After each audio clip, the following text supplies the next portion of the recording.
Chamberside Chats. We dive deeper.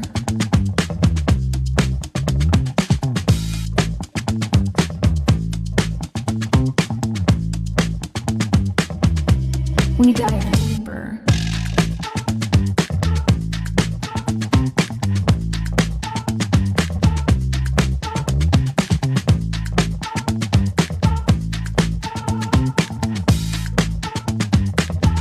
Chamberside Chats.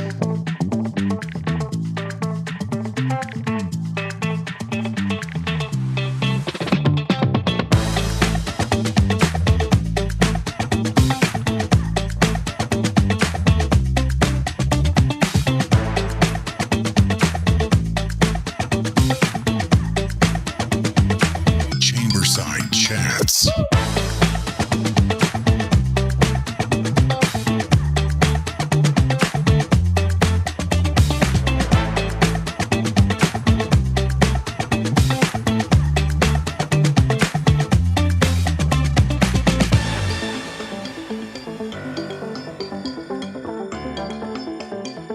We dive deeper.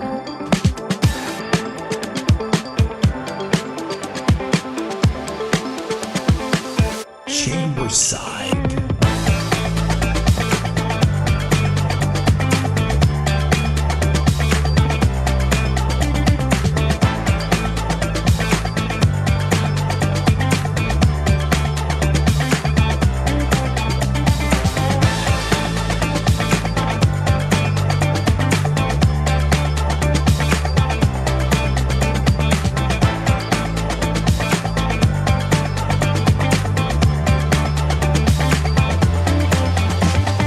Chamberside Chats.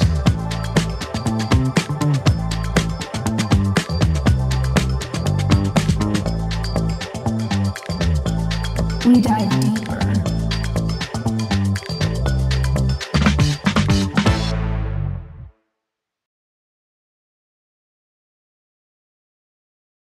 And there you have it, folks. Chamberside Chats, the jam. Jeff, you made it. Good morning. I got you here on time this time. That's right. Look at that. I'm on screen, You are on screen. which is rather Fantastic. ironic after the morning I've had. You know, it sounds So like here we we are. both had challenges this morning, but that's okay. We're here. All is well. That's All right. is chill. Ready to learn. Yeah, I woke up early, I guess, for a reason, because I came into dead batteries all over the place, and you know, no matter how early you get started, there's barely enough time. That's right. Got to hire a producer. And then you had enough time to lose your keys. That's right. Didn't lose them. Misplaced them with the help of a Of the- four-legged animal. Mm-hmm. All right. Well, if you missed us the last two episodes, we had a good time. It was fun working through the painful technical difficulties and things like that. And on that note, there were a couple of corrections I wanted to make to last week's broadcast. One of them, because it's important, if we're going to give you the information, I want it to be correct. And so we were talking about the atom, and there was no atom on the screen. I know you all know what an atom looks like, but this was the oxygen atom that we were missing.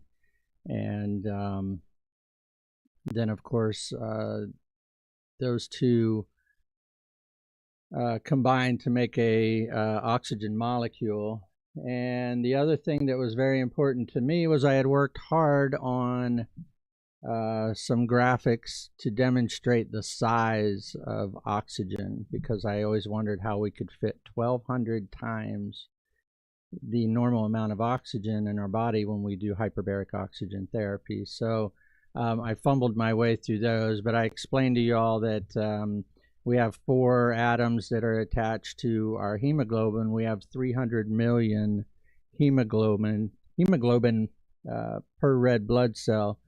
And when I got to here is where I messed up, because what I failed to tell you is we have 5 million red blood cells in a pinhead-sized drop of blood. So that's where we got that calculation of 1.2 billion oxygen molecules in a pinhead-sized drop of blood. This is before hyperbaric. So pretty crazy. And then so if you multiply the 1.2 billion by the 500,000 drops of blood that we have in our body, we're coming up with 3.6 quadrillion. No, the 5 million times the 1.2 billion gives you the. It's a lot of math. It's a lot of zeros. If someone wants to put a few of those zeros on my bank account on the right side, not the left side, I'd be happy with it. Right? Absolutely. And at one point, my calculator just started coming up with all kinds of characters that I couldn't understand. Your calculator said, Mitch, you don't need this information. Yeah, this is too much information. Way too much information. We dive deeper. All right, so that was that. And then the other thing that I wanted to touch on was the respiration. I think I might have confused some folks on that. So the amount of pressure that we live at the Earth's surface, breathing regular air, we're breathing that air at 760 millimeters of mercury. But as soon as it hits the trachea and starts heading down the windpipe into our lungs, we start losing pressure. And so you can see when it gets to the alveoli, the alveolar pressure, because that 760 is made up of nitrogen and oxygen, we have to take 21% of the 760 to get our partial pressure of oxygen, because that's what we're talking about here is oxygen. Nitrogen is just filler. We need the oxygen. So when we're talking about partial pressure of oxygen, we're at 105 millimeters of mercury at the alveolar. And then as we distribute that oxygen throughout the body and it makes its way to the final tissues, we're steady losing pressure. So when it gets to the tissue level, we're at 40 millimeters of mercury. And then it makes its way into the tissues and into the cells and to the mitochondria, where it's ultimately used in the electron transport chain. And there, the pressure is less than 1 millimeter of mercury. That's how fine-tuned our body is when it comes to oxygen. And that's why any kind of oxygen deprivation, whether it be systemically or locally, causes such grief. And that's why when we hyperoxygenate, we can multiply that pressure exponentially, allowing the oxygen to get to places that may be compromised. So that's the recap on that, and I greatly appreciate your attention to the matter. So back to man, you got a big week coming up. That's right. I'm excited for you. I mean, this time tomorrow I'll be waking up in the mountains. And how long does that trip take? It's about 8.5 hours. 8.5 hours. Depending on traffic. All right. And mountains. And when you get there, you're going to be...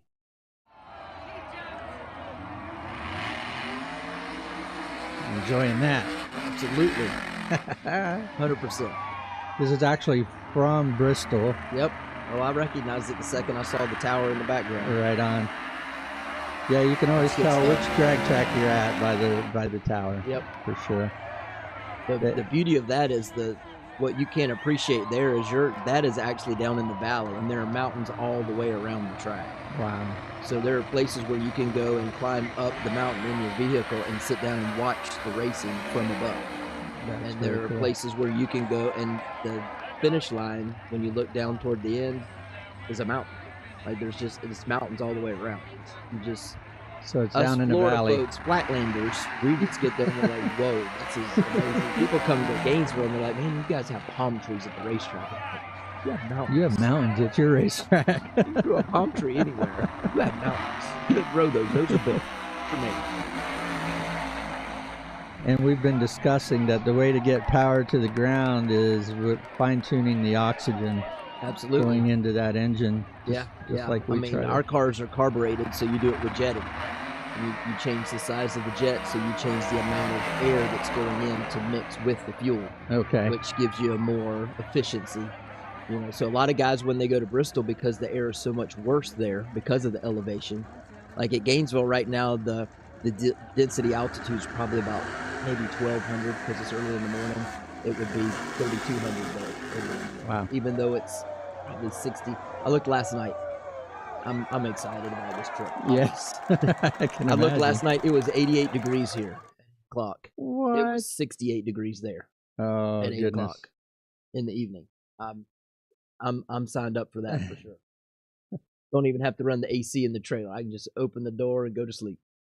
Well, and are you taking, which vehicle are you taking? I'm taking the Mustang. You're taking the That's Mustang. the family Camaro. That's- The family Camaro this is is the getting Camaro. getting a heart transplant right now. It's getting Dad's put together a new engine. We've got to swap them out, and that's actually the car that Alexa's driving right now, my oldest daughter. Okay. And so it should be going in Lucky another couple her. weeks here. Lucky her. Yeah, no kidding. Let's see. I know I had somewhere. Bear with me here.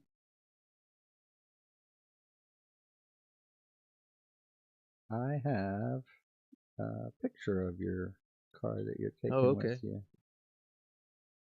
If I can get to it here.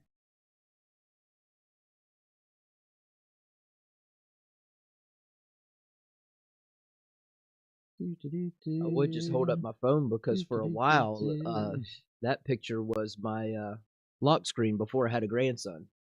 We have a grandkid, then all of a sudden they're back on the lock screen. It becomes the lock screen. Yep. That's from last Saturday right there where I went to Gainesville and tested with it. There it is. Yep. Appreciate it. Hey, good to be here. I just was relaxing and forgot that we were supposed to be on air. Yeah. Yeah, so folks, we had a power outage in the building, and of course that took down the internet. So then we had to try to connect to my phone to at least get a message out to you guys. Then the power came back on right when I stopped the cast, and so we had to recast. And I hadn't set the computer back to the correct internet. So yeah, quite interesting. So here we are. And now I'm playing in the background. I can't. Okay, where were we? We were talking about. I forget. We were looking at your car. I know that. We had finished That up was- looking at the car. We put the wording power outage over the roof of my car. It was not due to oxygen, though. Right. There were a couple other things I wanted to show you real quick. This is a good one on nitrous, and we're just driving home the power of oxygen. That's what we're up to here. That is the whole reason for the tie-in to drag racing, and what does it have to do with hyperbaric? And the reason being is oxygen and boosted oxygen creates additional Nitrous power. oxide is created by a manufacturing process where two nitrogen atoms are joined to an oxygen atom in a chemical bonding process to form the nitrous oxide molecule. Nitrous oxide is a non-flammable gas that is converted to a pressurized liquid state for storage in a nitrous bottle. When released, the compressed liquid returns to a gaseous state. As nitrous is introduced into the engine, extra fuel must be added as well. During the extreme heat of combustion inside the engine, the chemical bond of the additional nitrogen atoms is broken. This creates an instantaneous increase in the amount of oxygen inside the chamber. The additional oxygen aids the burning of the added fuel, which pushes the piston down much harder, thus creating more power. A nitrous oxide systems kit is an excellent method for introducing additional air and fuel into an engine. NOS kits can also eliminate the complexity of a forced induction system, or the added expense of multiple engine component upgrades. So that's nitrous. That's just another way that a car can get additional oxygen into its system, and I guess it really takes off when it does that, huh? Absolutely. If you've seen Fast and Furious, in that movie they talk a lot about nitrous. About nitrous. And they call it NOS. NOS, And right? then everybody's trying to figure out what that is. Now you know what it is. It's not just a blue bottle with horsepower in it. It's a mixture. I never really understood exactly how the nitrogen breaks off and the oxygen goes in there. So I just know that it breaks a lot of parts. If you don't have your stuff up, it makes so much more power, and the spark is so much more powerful. You burn up pistons and you hurt a lot of stuff Things if your can- equipment isn't ready for the power that nitrous adds. Things can, break apart, Oh, yeah. explode, Yeah. parts flying off. Yes. So tell me, we're talking about delivering power, and you're trying to deliver it to the ground, and we're trying to deliver it to the body systems. You have multiple types of vehicles that you guys race. Yeah. So what are the different categories? So in our classifications that we run, there are cars that can use electronics to have better reaction times, and then there are cars that use what's called, the race I'm going to this weekend is called foot brake. So we're actually using a gas pedal and to launch the car. A lot of classifications you can run what's called a trans brake, and what the trans brake does is it locks your transmission. It locks it in reverse and low gear at the same time. So you hold a button, the car sits still. You put your foot on the floor, and then you let go of that button when you're ready to go. So obviously it reacts quicker. Your Okay. hands react quicker than your feet, and so it creates a situation where you can get a better reaction time. The car will launch better, leave a little bit better, make a little bit more power. And so there's lots of there's so many, we could go on for hours about the different intricacies, but Right. for the most part, what the type of racing I'll be doing this weekend is called foot brake racing. It is basic. There will be people there in street cars that can win against race cars because they've made their car consistent. They've got it where it reacts the way they need it to, and it runs the number they say it's going to.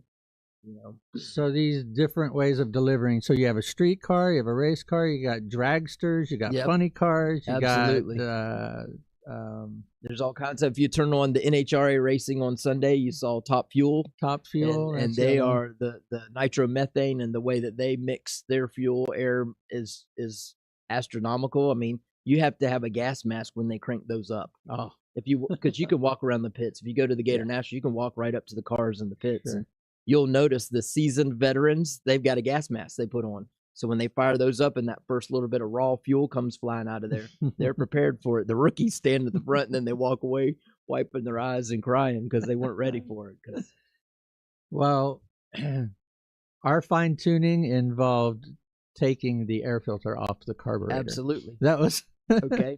So you're dating yourself. Yes. Because now they've gone to the K&N filters, and the K&N air filter breathes just as good as the car does without the air filter. Oh, okay. See, the old paper filters, you'd take it off. Dad had a lid on his. When I first started racing, you would flip the lid Flip it over. and it would let more air in. Right. Now the air filters, the technology in the air filter is it lets the air just straight in. Okay. It still stops the dirt and does the things it needs to, but without restricting the airflow. Got it. Yeah. It. All right. That's good stuff. Didn't mean to call you old in front of all these people. Well, I am. I can't deny it. Let's see. So our systems, we have multiple ways of delivering oxygen as well. And those involve different types of chambers. And we have recompression chambers and we have hyperbaric oxygen therapy chambers. They're designed for two different purposes. A recompression chamber is just what it sounds like. Its goal is to recompress you. Okay. A hyperbaric oxygen therapy chamber, while it pressurizes you the same way, it's for delivering medicinal doses of oxygen. Okay. So there are multiple different types of hyperbaric chambers even. There's a multiplace and a monoplace. A multiplace chamber, you have two different sections of the chamber that you can pressurize. Sorry, phone ringing. text going. Trying to find what I want to show you guys. Bear with me a second. Had all these queued up. Producer slept in again. Ooh, boy, this is brutal. So we have what's called a Class A. This is a multi-place chamber. Class A multi-place chamber. This particular one here is in a hospital. And you can see where you can walk into the end of it there. And about midway down, oops, you guys aren't seeing what I'm pointing at. Okay, so you can walk in this door here or wheel a wheelchair in there. And about midway down, you see this seam here. That is an indicator that that's a bulkhead there. Okay. So this section of the chamber can be pressurized independently of this section of the chamber, and that's why you have multi-place. So the purpose of that is you can take patients in, and you take them all the way into the interlock, as it's known, seal that up, pressurize them. When it's time to lock in a doctor or lock in another technician or medication or life support equipment, this outer door can be closed. This section would be pressurized to match that, and then you can open that inner door. Okay. And so now the whole chamber would be at the same pressure. Whatever you have to take in, you take into the inner lock, you close the door again, and then they can relieve the pressure here again. And so this is a way of traveling to wherever, to wherever that patient is. When we say where they are, meaning how much pressure they're under. Right. Yeah. Without releasing any of it to get to them. That's correct. All right. Yeah, because That's a big Bertha right there. In some settings, there's no way you can release it. For example, a diver with an AGE, an arterial gas embolism. We're not bringing that diver up from pressure until absolutely safe to do so. So they have to stay there. Now, if we're treating a diabetic foot ulcer or something to that effect, and there's a situation, we can take that person out of the chamber, come back tomorrow. Okay. So that's the multi-place in a hospital. I want to show you as well another multi-place chamber that's pretty incredible. As soon as I can find my files here. I'm glad everyone is patient. This one is gorgeous. So this one here is a NASA chamber. This is at the Deepwater Training Facility. And again, you have multiple compartments where you can lock them or pressurize them independently. Now we know that there's two different places, because if you look closely here, you've got a set of gauges here and a set of gauges here. And you have two phones. So those are indicators that that tells you how many locks there are. Okay. Couple of headsets over there. And then they have monitors hooked up so that they can see inside of the chambers as well. Your fire suppression system is here on top. And you can see that at the end of the red line, there is a line that comes to this section of the chamber. And then there is a long line that comes to this first section of the chamber. And then there's another line tucked behind this TV that would cover this section of the chamber. So that's a fire suppression deluge system. It dumps water directly inside the chamber in an emergency. And then you have over here what's called a medlock. So this can be independently pressurized and depressurized, and so they can put medications in, urinals, food, whatever they need to lock into the patient. Can go through the medlock without having to pressurize this huge space. Right. This is a lot quicker. Okay. Yeah. So those are multi-place recompression chambers. I'm sorry, this is a recompression chamber. The first one you looked at was actually a hyperbaric chamber. That one's in a hospital. This is designed to put a bunch of people in, and well, we'll cover that in a minute.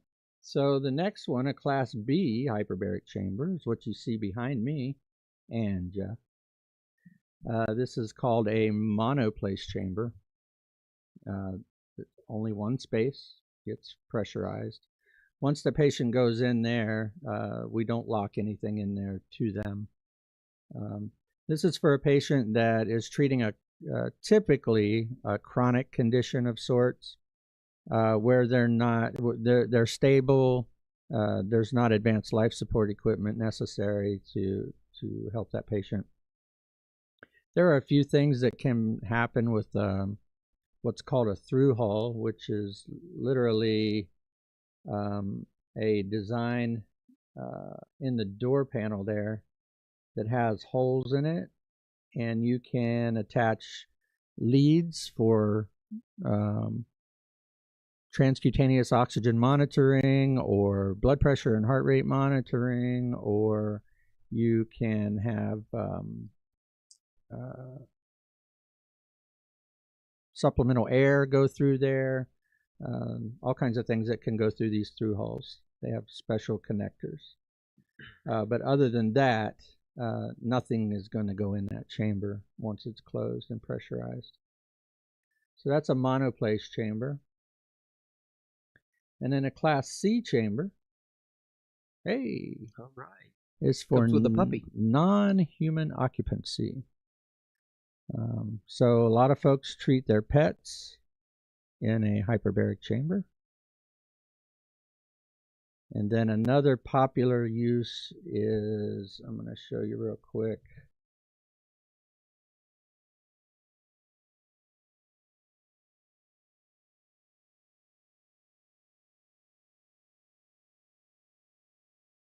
Is for horses. Oh.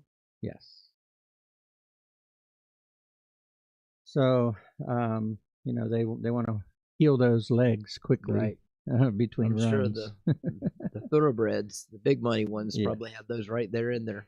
And there's a whole business of traveling chambers. Okay. For so horses. they take them to the event. Kentucky Yes. Derby, we're headed there. And There we're you gonna, go. Yep, He's got a little bit of a leg issue. We're going to take care of it today. that's right. Oh, man.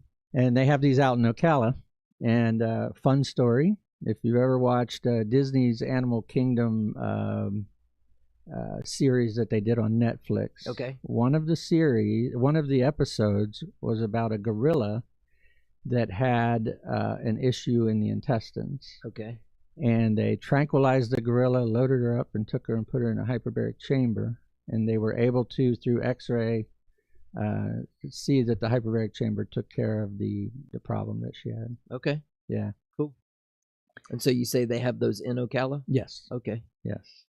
Fun fact, Bray competes for gymnastics at the equestrian center over there, where there's stables as far as you can see. Out there where that horse money is. Yeah, yeah. I call that the horse money. Yeah, yeah. She's like, can we go over and look at the horses? I'm like, we can't even afford to look at those horses. Yes, it's beautiful country out there. Oh, yeah. So now once you're in the chamber, there are different ways that you'll actually get your oxygen delivered to you. So some systems have a bulk oxygen supply. This is similar to Palatka, where you have liquid oxygen in that big tank, and then the liquid flows through what's called a vaporizer, and the ambient air is enough to heat that liquid up to convert it to a gas. Okay. And then the gas is piped into the building and ultimately into the chamber. Oxygen is stored at minus 297 degrees. That's the boiling point of it, is minus 297 degrees. If it's colder than 297, it becomes liquid. Okay. But once it gets that hot, minus 297, then it'll start converting to a gas. So it's more efficient to do it this way. You just have a truck, the bulk truck that pulls up, one of those big gas tanker looking trucks, pulls up, connects to it, fills it with liquid, and So the tanker comes in, refills it. yep, usually You does just it. order it. They come in on Monday morning. They refill it, and you're good They to go do for the it. week. They usually do it in the night when everybody's sleeping. Makes sense. Yep. Yeah, it's probably safer to not have people walking around, looking around. Right. And Okay. then there's always a telemetry on it, so it sends a cellular signal to the gas company. Okay. It says, "Hey, we're at our 30 gallons is typically when it'll send a signal, and Okay. and that'll send the truck, and you never know what happened until you get the invoice. Oh, so you get the bill. Yeah. and then you know it happened. But these are really, really great. I love the bulk oxygen.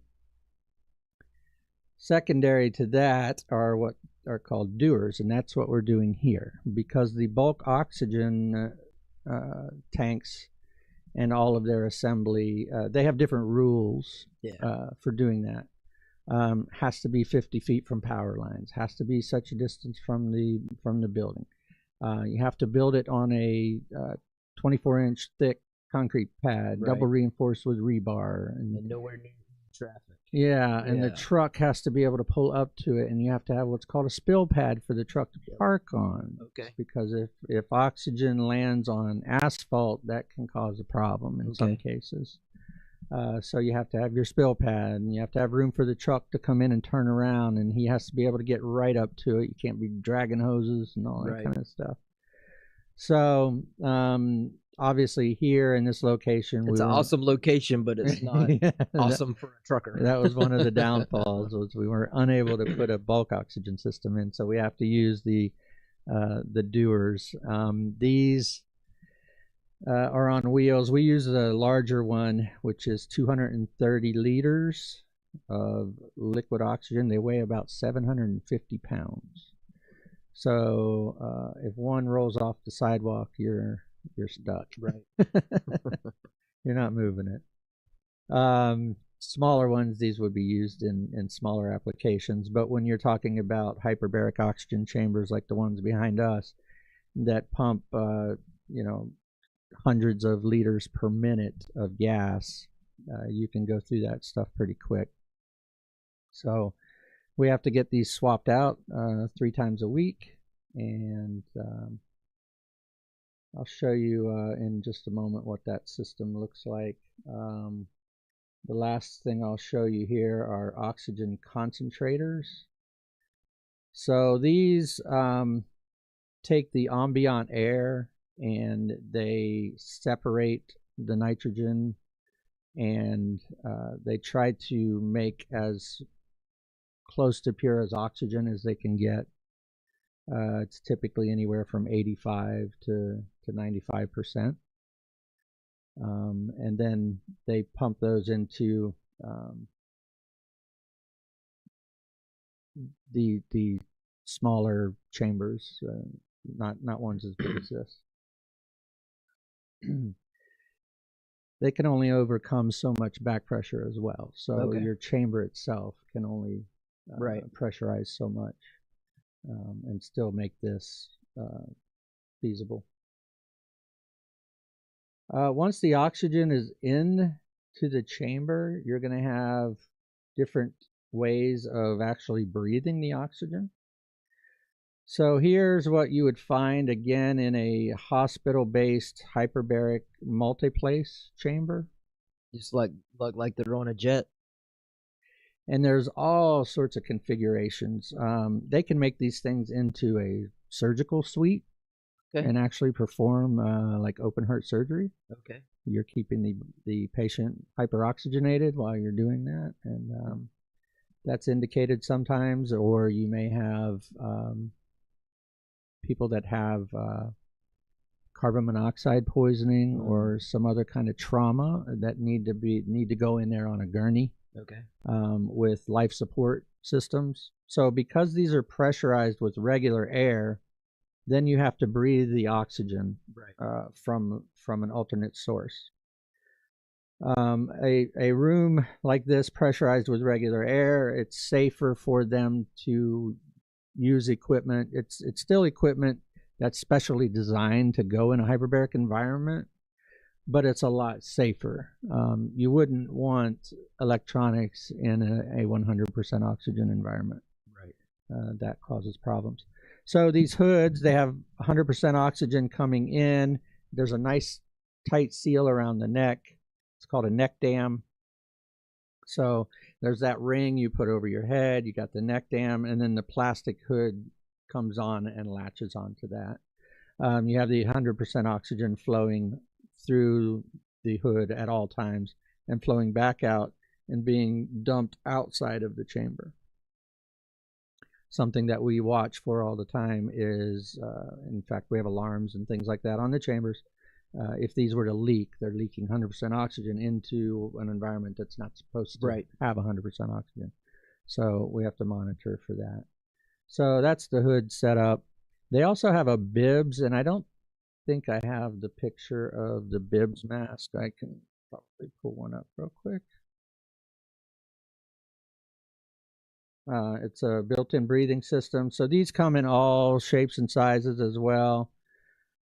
This one here is pretty typical in a dive chamber.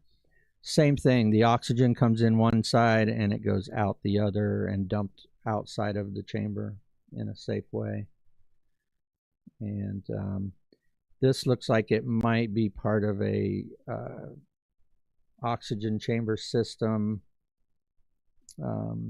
that you would use for maybe health and wellness or some other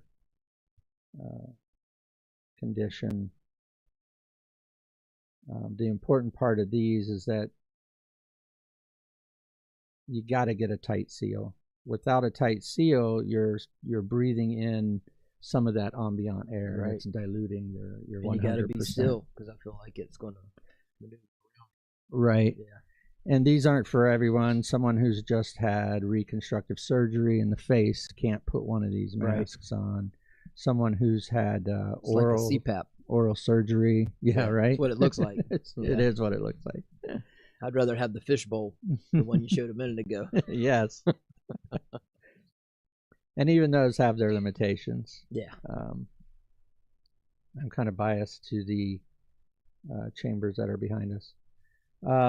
The other one you might see is, and again, these are in your low pressure chambers where they may have you use a rebreather or non-rebreather mask, or even a nasal cannula. Now the nasal cannula, obviously you're going to be really sucking in a lot of the ambient air. I'm sure. So this reduces all that effort to compress the oxygen. And you're just mixing it all back up. Yeah. This one, again, the challenge is getting a tight seal on that mask for the entire treatment.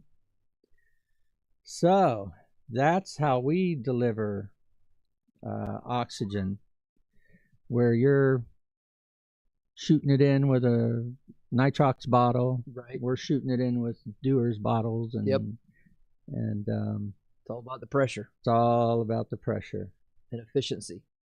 So all of these systems, they have their own regulatory requirements, each one depending on what it's being used for, and how it's pressurized and where it's located. The multi-place chambers that are pressurized with air have different rules and regulations than do these that are pressurized with 100%. They all have their benefits. So it's important to know what you're getting in the way of a delivery system as well when you're investigating either how you're going to treat a patient, or if you're interested in getting hyperbaric oxygen therapy or recompression therapy for that matter. You want to know what system is available to you and is it the right one for you. And then you have FDA. FDA in the United States, it is against the law to put a patient in a chamber that is not FDA approved, and there is a list. It's called the 510K. Yeah, did I get that right? 510K. Let me see here. Yep. So if you go to the 510K, the U.S. Food and Drug Administration has a list of chambers that they've approved for use in the United States. And when you go into one of these, it'll tell you what they approved it for. For example, the Revital Air 430, it's marketed as a hyperbaric chamber for health and wellness, but the FDA approved it for mountain sickness. So you have to be very careful with where you're putting your patients, because if something happens to that patient, whether it's related to the chamber or not, Fingers coming your way. Yeah. Pointing at you. yeah, Yep. you're going to have to answer for why you put that patient in a non-approved, Right. unauthorized chamber. Right. So This is a place where we really appreciate FDA, because right, Redneck Jim could build something and put some pressurized air in there and flop you down in there and roll with it. And it's more harm than good. I've seen. It's funny that you say that. I'm going to see if I can find something real quick. Okay. It's quite frightening, actually.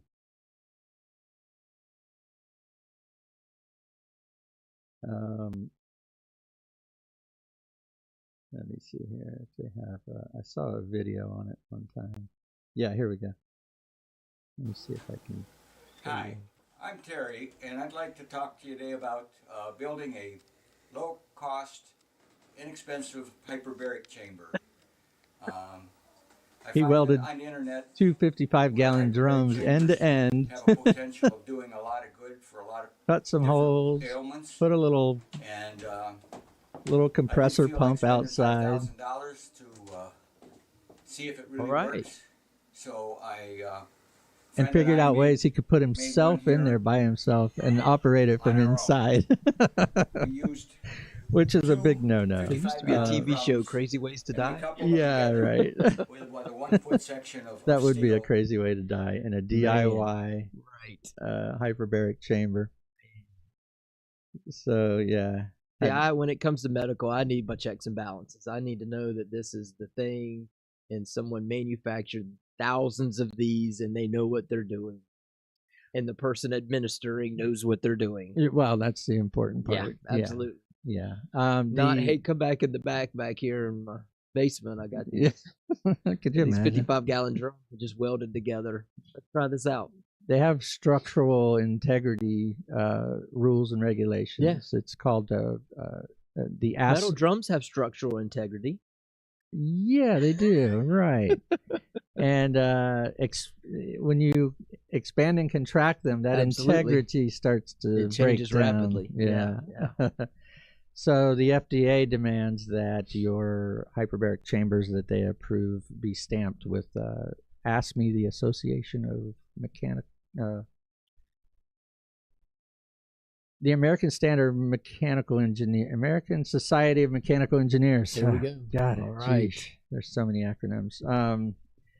ASME writes the white paper of pressure vessels for human occupancy. Okay. And there's a stamp that has to be on the FDA approved chamber. Okay. It's stamped approved PVHO, pressure vessel for human occupancy. And that means that they followed the manufacturing of that chamber from start to finish, from design, from the first pencil to paper. Your facility has to first be certified. Then your design process has to be monitored, and you have milestones that have to be inspected. Right. And then ultimately the final, pressure tests and durability tests and all that stuff before the FDA will give you that 510K authorization. There are a lot of chambers that are coming on the market. I think you probably saw every time I go to my Google, we were getting different chambers popping up. Let's see here. Well, I say that, and now it's not doing it.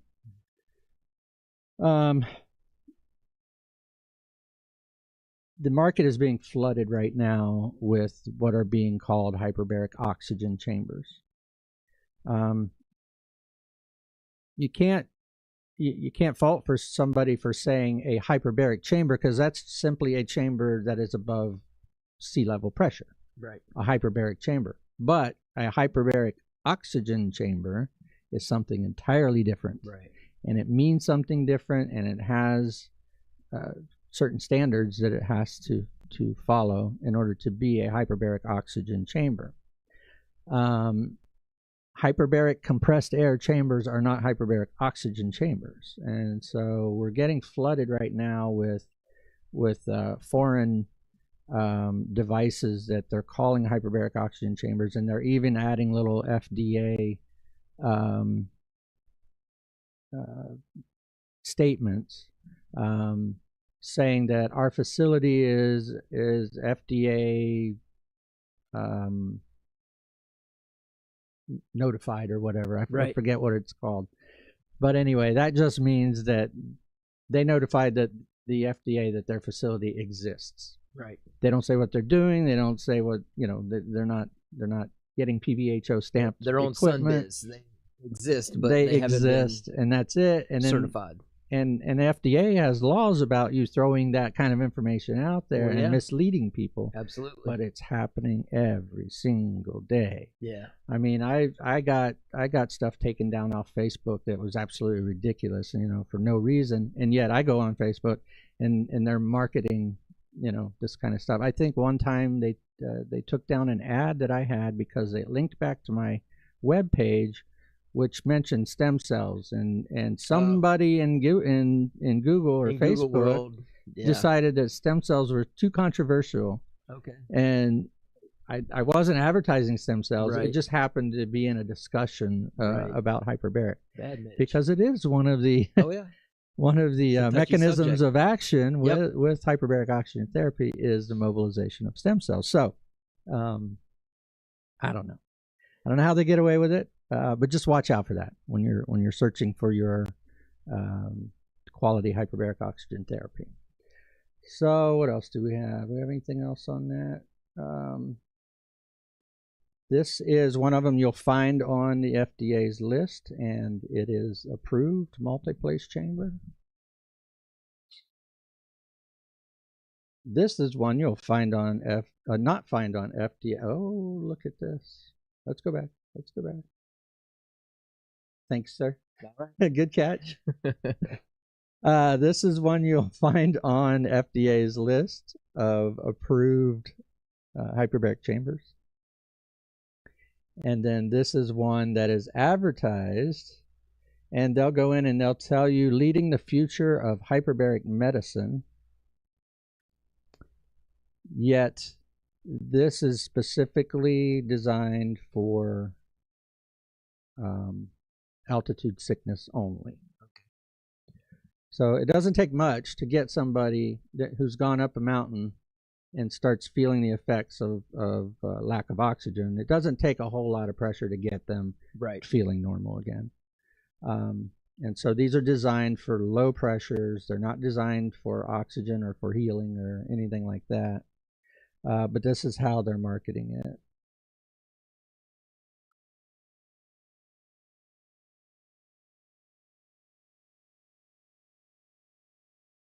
And then this one here's another one. 2 ATA hard shell hyperbaric oxygen chamber for your home and clinic use. All right. This particular chamber has no PVHO certification, no authorization from the FDA. So again, be careful. So I get doctors that come here for training, and I've had a few that, they said they were going to open a hyperbaric chamber facility.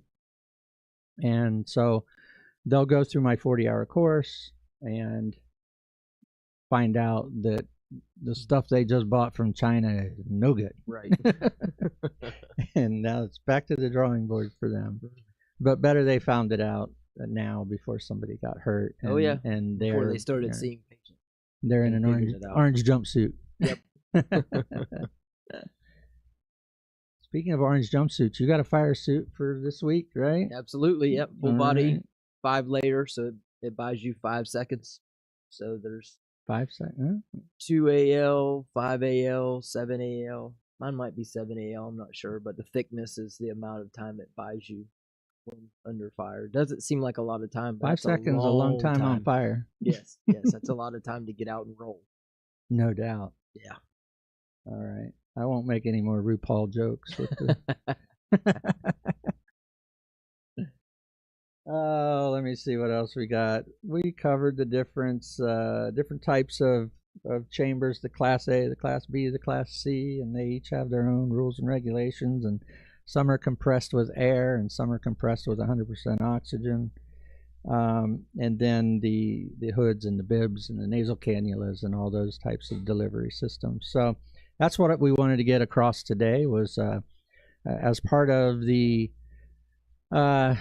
opening salvo here of what exactly is hyperbaric oxygen therapy. We discussed oxygen itself, we discussed pressure in episode 2, and then we discussed delivery systems here in episode 3. And Jeff, I really appreciate you playing along. Thanks for having me. Listening to me blabber. It's been fun. So maybe you'll come back? Absolutely. Maybe someday? You say when, I'll be here. Oh, man, that would be awesome. Yeah. I have a feeling people are going to be like, yeah, we want Jeff back. Enough for Mitch. Ladies and gentlemen, stay tuned. Hit that subscribe button. Hit that like button. Hopefully I'm going to improve on delivering the content. I'm still nervous as a long-tailed cat in a room full of rocking chairs. Okay. But it went a little bit better other than the power outage. Everything was great. I wasn't nervous at all until all the power went out. I don't know if we really addressed that too much, but we jumped right into the program. Everything's going to be good. We were seasoned veterans until we were 5 minutes in and the power went out. Yep. And then the struggle to get it back up. And I don't know what that's going to end up looking like on YouTube if I'm going to have to delete stuff. Probably. I have a lot of friends that have podcasts, and they're looking at this going, oh, went through that. Ooh, been there, done that. It's growing pains. Anything you do, there's growing pains. Yeah. Well, I can't imagine. Well, you know what? This calls for one of those cool battery backup things that runs a whole house. That's right. Because I was like, I can't imagine a gasoline generator, but hello, Mitch. It's 2026. That's right. We have battery backup. That's right. We can make it happen. Right on. All right, folks. Thanks for coming out.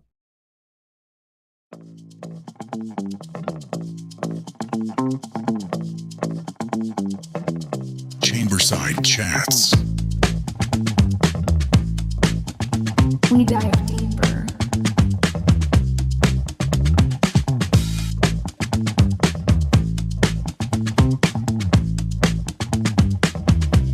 We dive deeper.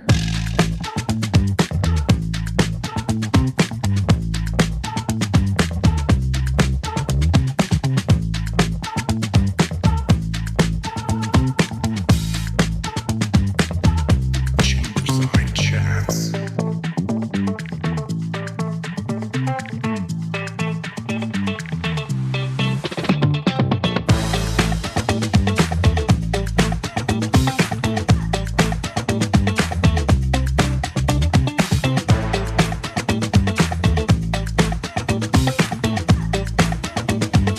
Chamberside Chats.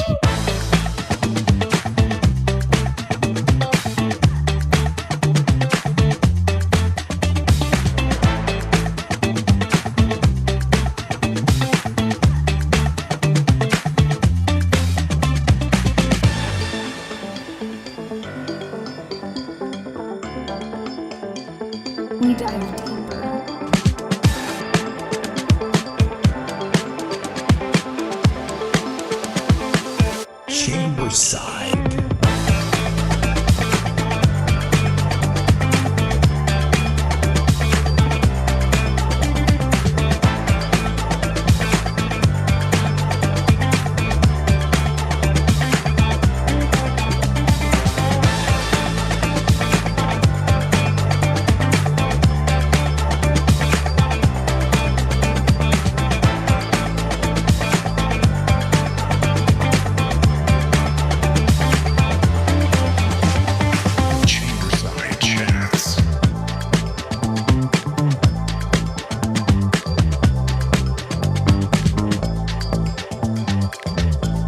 We dive deeper.